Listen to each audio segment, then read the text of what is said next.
Hey, what's going on, everybody? It's your boy Potter with Grandmaster Glass, your home for glass blowing. Welcome back to the channel.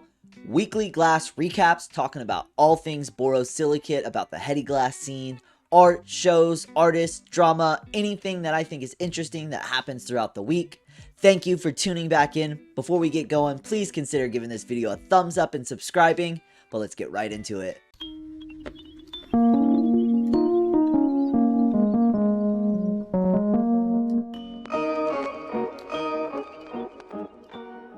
Starting it off with Cameron Burns Glass. He has got some awesome examples of his wigwags, a little bit more simple design, entry level if you want some of his art. The way he does his wigwags and assembles some of his bigger pieces are really amazing. So to see his wigwag work in some smaller hollow pendants, I think that's really legendary. The way the terminations are, everything hits super awesome, and seeing multiple pendants next to each other, I always like to see. Cameron Burns Glass. Next, we are looking at Hefe Glass, Bossman Glass. I have no clue how he actually did this. It goes from a clear, almost like translucent, to a multicolor in the sun. And I have no clue how he does that. I think that's really amazing. He has some really technical skills with fume work and different things, and seeing this faceted cube, not only faceted and being amazing, but having that magical trick to go from clear to multicolor, wild to see.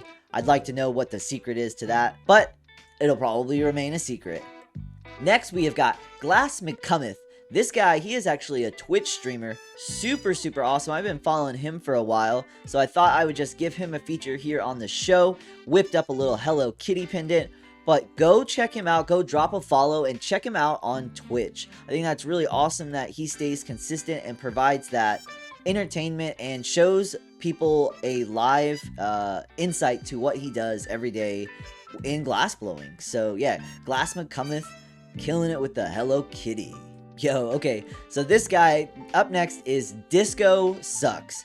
Don't think he sucks, but apparently he thinks disco sucks. He does these like acidy SpongeBobs with like their tongues out, and he just really kills it. The Incalmo, where his face meets, like the yellow meets the blue, how symmetrical and on target that is.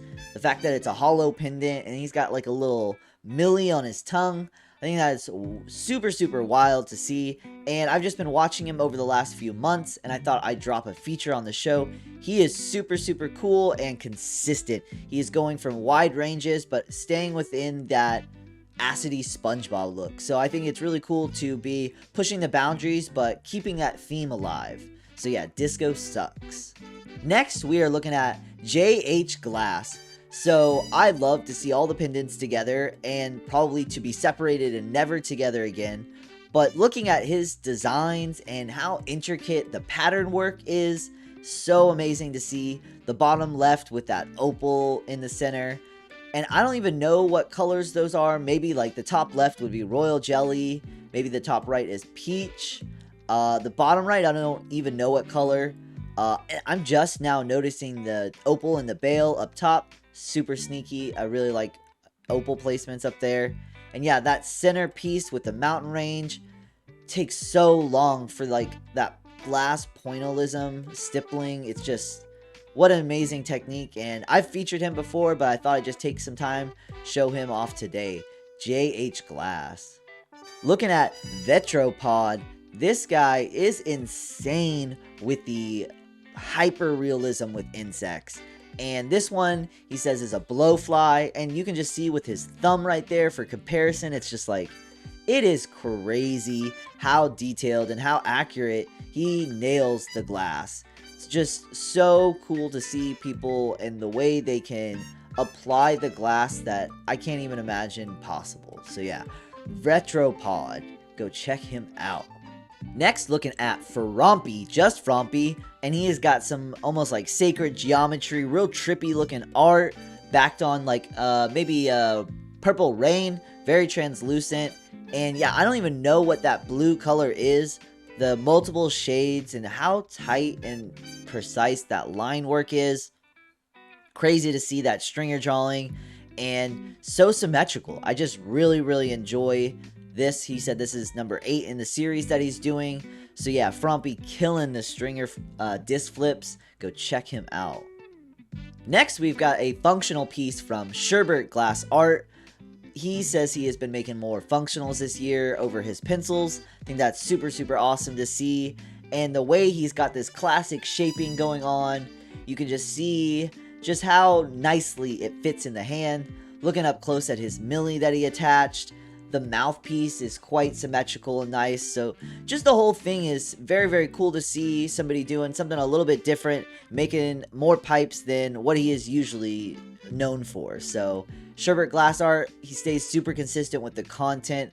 I love watching his story posts. So yeah, just giving him a feature. If you don't already follow him, go check him out, Sherbert Glass Art. Coming up on one of the last submissions for this week's episode, we have got Glass Maze. Now, I might be a little biased. I do own one of his pendants, but boy, he is so unique in the industry and he stays so consistent. Just seeing that wide range of all these pendants next to each other is just really cool to see. He stays with like the tribal kind of mandala themes, and the way he inlays the opals, it's just really cool to see. He's got a deadhead next to the LV. I think that's really funny. Maybe my favorite probably is this red one, the flower kind of bursting out. I think this one is some type of Roman, maybe Gucci looking. I can't quite tell, but that's really cool. Just all of his artwork and how detailed it is.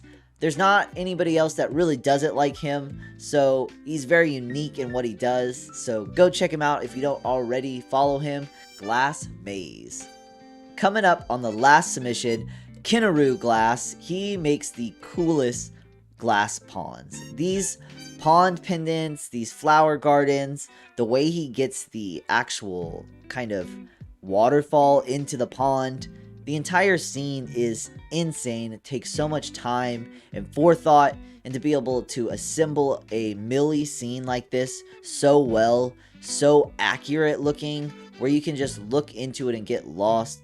The way the top is polished, so you can just peer right into it, but then it's clear so you can see around the sides. So cool to see.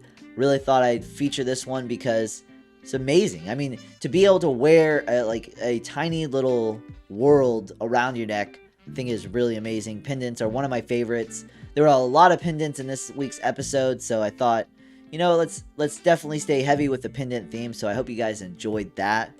So yeah, Kenaroo Glass with the pond themes, the millie pond themes, loving it. And the koi fish with the lily pad, amazing.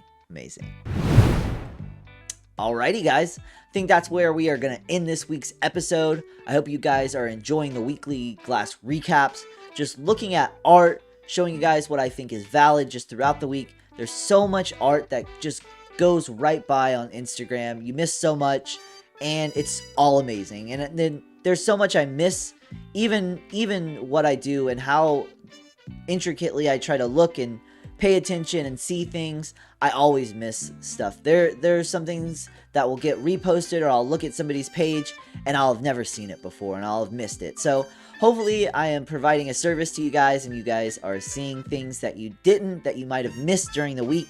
You can find a place here on YouTube to come and kind of see a recap, what's going on in the Borosilicate Hefe Glass scene. Working on getting a channel sponsor, so that's happening, so keep an eye out for that in the next couple episodes. Very excited. But all in all, having fun with these episodes, trying to give you guys informational content about glass, but also be entertaining at the same time. Hopefully I'm achieving that for you. In the comments, let me know what artist was your favorite. Which one did you think was the best? If you think there are artists that I should feature, let me know in the comments down below. But other than that, guys, like, comment, subscribe, and remember, never stop evolving.